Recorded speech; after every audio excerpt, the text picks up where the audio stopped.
This is an old xenon bulb versus a brand new one. In the same car, I measured the maximum lux at the center of the beam, and the old bulb reached 1,785 lux. Using the exact same method, the new bulb reached 6,993 lux.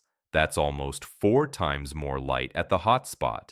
What's interesting is that even outside the hotspot, the new bulb was still reading around 2,600 lux, which shows how much stronger and wider the beam is.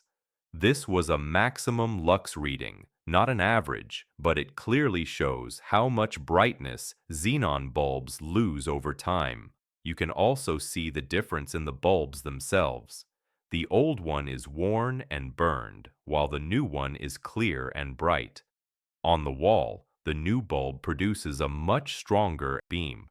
Xenon bulbs fade slowly, so you don't notice it day to day. When was the last time you replaced yours?